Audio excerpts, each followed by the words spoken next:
Joining us now, Democratic Congresswoman Debbie Wasserman Schultz of Florida. Congresswoman, it's always a pleasure to see you. I want to first get your reaction to the new reporting about the Biden administration considering what Raf was referring to as a Plan B, the possibility of a unilateral deal with Hamas to free the U.S. hostages. Apparently 5 are still alive, 8 U.S. hostages taken on October 7th.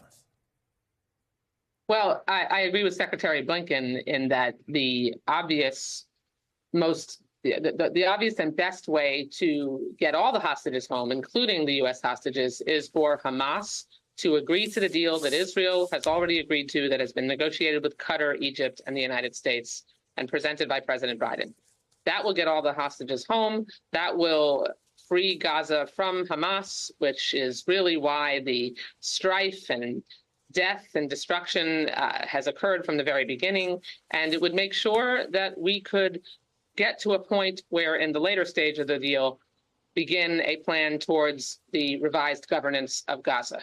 But certainly, I'm glad to hear that, and I know that it's not confirmed, because President Biden has always prioritized bringing our U.S. hostages home, as have members of Congress. Congressman, what's your reaction to the news on Sunday regarding the Israeli operation to free those 4 hostages?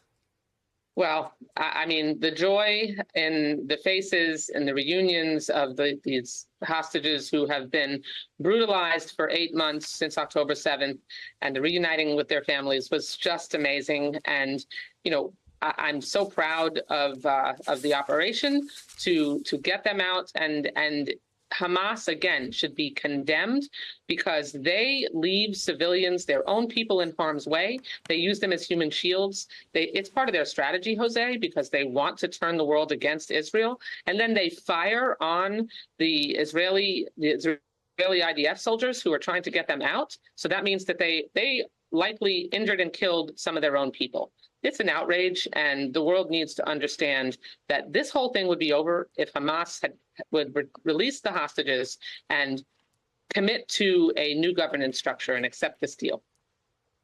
What would you say, Congresswoman, to those that say that the cost-benefit analysis on getting 4 people out and maybe hundreds getting killed in that attempt is simply not good math?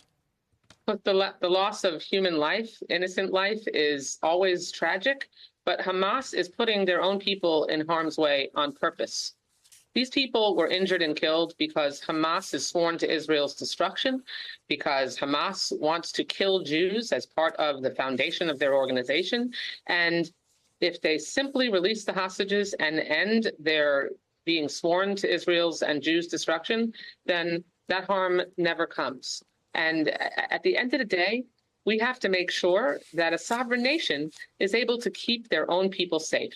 And Hamas is putting their people in harm's way intentionally. By the way, I also question the numbers because, as we've seen throughout this conflict, Jose, most of the time, the numbers are wrong. In fact, the UN itself cut almost in half the casualties that our Hamas provided, particularly as it related to women and children. A lot of these people are fighters. And they don't separate out those numbers. And Congresswoman, Prime Minister Netanyahu scheduled to deliver a speech to a joint session of Congress on the 24th of July. Are you planning on attending? What do you want to hear from him? I am planning on attending. Part of my responsibility is to represent my people in my district and hear from world leaders. You know, I want to hear from Prime Minister Netanyahu about Israel's continued ability to be able to defend themselves, to be able to ensure that we can reach a deal that releases the hostages, that achieves a ceasefire, that establishes a governance structure for the day after. Israel has already accepted the peace deal that has been put on the table, and Hamas needs to accept it as well. We'll always welcome leaders like Prime Minister Netanyahu, who is among our closest allies and friends. I just am concerned that Republicans are not use this to politicize our relationship with Israel and distract from the need to bring the hostages home and bring the fighting to an end.